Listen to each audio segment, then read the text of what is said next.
Eis que o véu do templo se rasgou em dois de alto a baixo, e tremeu a terra, e fenderam-se as pedras, e abriram-se os sepulcros, e muitos corpos de santos que dormiam foram ressuscitados. E ainda dos sepulcros, depois da ressurreição dele, entraram na cidade santa e apareceram a muitos. Amém.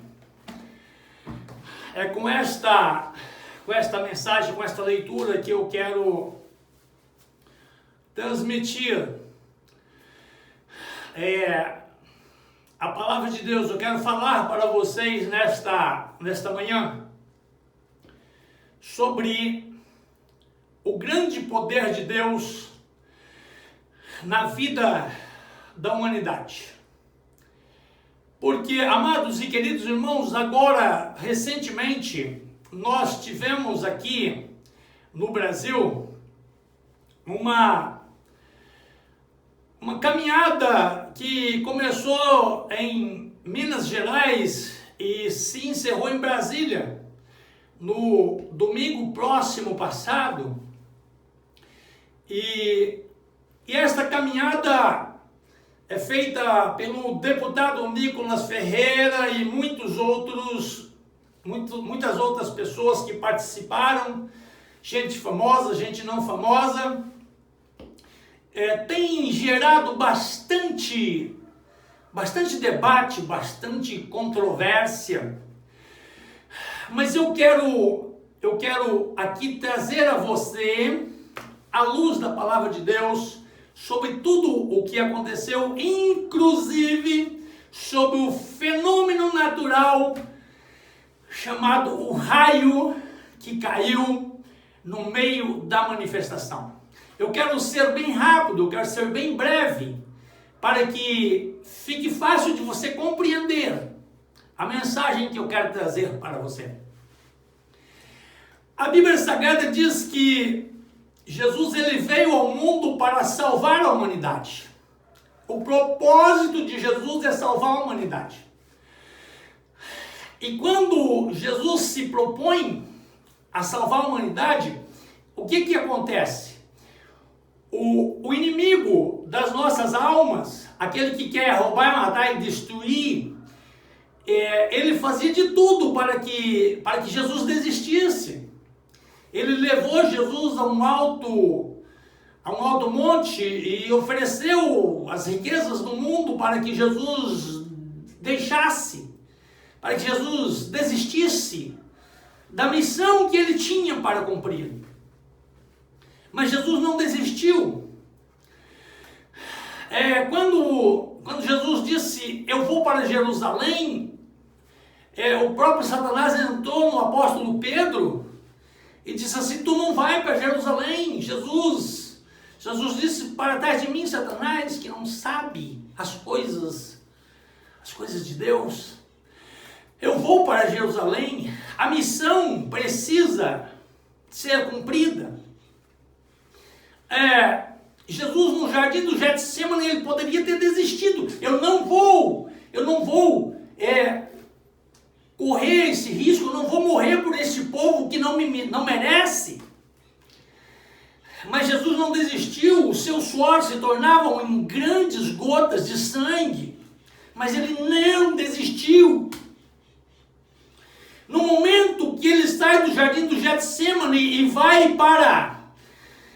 está saindo para outro lugar, os soldados vieram para prender ele podia ter desistido, mas ele não desistiu. Quando ele chega na presença de Pilatos, ele poderia ter negado, ele poderia ter desistido, mas ele não desistiu, ele continuou, ele seguiu em frente. Ele seguiu em frente. E como vocês acabaram de ouvir aqui na leitura da palavra de Deus, ele foi até a cruz. E até a cruz, o que aconteceu com ele? A situação era tão grave, ele estava morrendo ali, ele poderia ter desistido, mas ele não desistiu.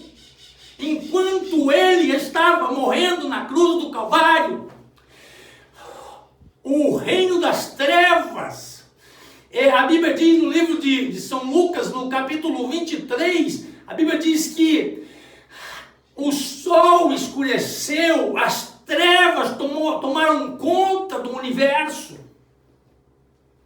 Raios e trovões fizeram parte daquele momento em que Jesus estava morrendo. Mas Jesus não desistiu.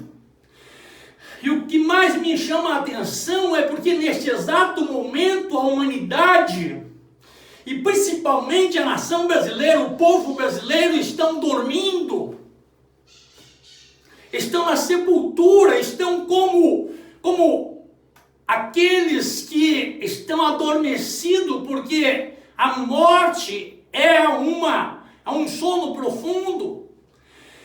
E então o que acontece quando Jesus morre na cruz do Calvário? A Bíblia Sagrada diz que enquanto ele morria, a terra tremeu, as pedras se fenderam, os montes se movimentaram, o véu do templo se rasgou de cima a baixo. E o que foi que aconteceu? As sepulturas se abriram.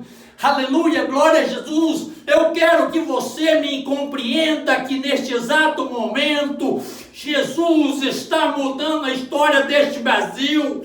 Não desistam, você orador, você cristão que ama esta pátria, esta nação. Deus está convocando você para um mover espiritual. Deus vai incendiar esta nação. Tem promessas de Deus para este país e ninguém pode mudar aquilo que Deus decidiu que vai fazer.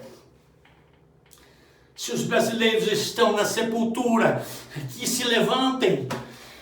Se estão mortos, que se levantem. Se estão mortos espiritualmente, que se levantem. Jesus ressuscitou. Jesus está vivo. Não vai ser um raio que cai no meio da multidão que vai mudar a nossa história, não. Jesus já mudou a nossa história. As promessas é de que haverá um grande mover nesta nação e ninguém pode mudar este quadro. Ninguém pode mudar. Grandes profetas, grandes homens de Deus já profetizaram. E eu estou aqui, estou dizendo para você que tudo aquilo que Deus prometeu, Ele vai cumprir. Ele vai levantar pessoas do sepulcro. Ele vai levantar pessoas da sepultura. Ele vai curar as feridas desta nação. Os ladrões vão ser obrigados a se converter, se quiserem.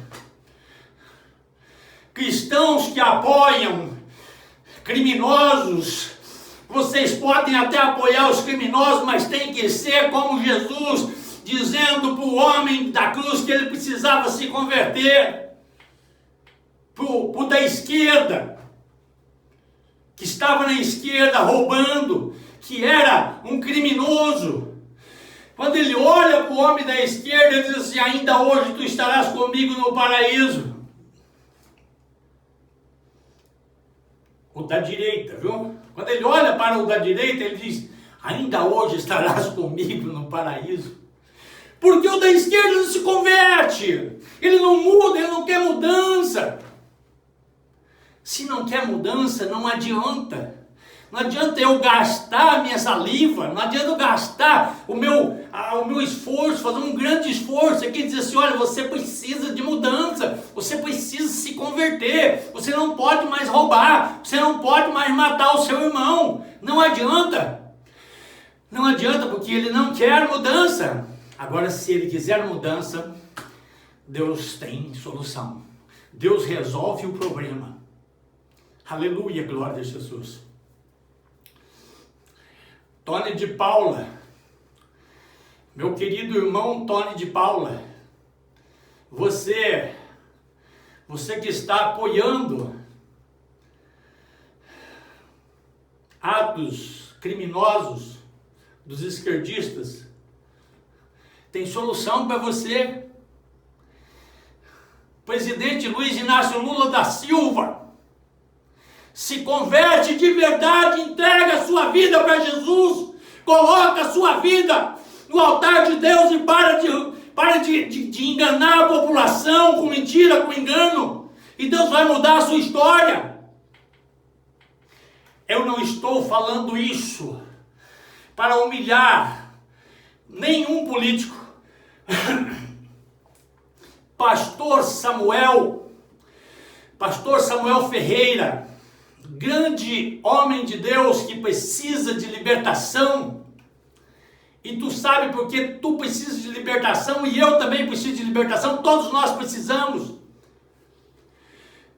O problema não é o ato político, o problema é não chegar naquele que está cometendo atos ilegais e dizer para eles que eles não podem fazer isto. Orar pelo presidente Lula é a minha obrigação. Concordar com os atos dele? Não, eu não posso. Está fazendo errado, está cometendo erro, está cometendo engano, está na mentira. E Deus não tem compromisso com mentira, com engano.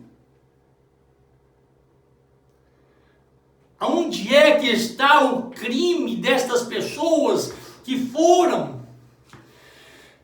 presas?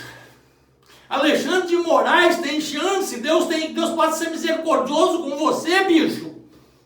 Mas você precisa de mudança, você precisa de uma mudança radical. E eu não posso engolir a minha língua, eu não posso deixar de falar isso. Se você não tiver mudança, se você não mudar para fazer as coisas certas, você não terá esperança. Você não terá esperança. E com Deus não se brinca. Herodes foi comido de bicho. Faraó se achava todo poderoso. Está até hoje no fundo do Mar Vermelho. Todos os grandes líderes que já passou por este planeta, por esta terra, e desafiaram Deus, todos eles estão em situação difícil, ferrado, e ninguém sabe o que acontece com eles do outro lado, mas eu posso dizer que não é nada de bom. Em nome de Jesus, libertem-se, mudem as vossas vidas em nome de Jesus. Que Deus abençoe o Brasil, que Deus abençoe esta nação, em nome de Jesus. Não desistam, oradores, homens de Deus, não vamos desistir deste país. Vamos orar todos os dias, vamos clamar todos os dias. Amém, glória a Deus, que Deus abençoe vocês.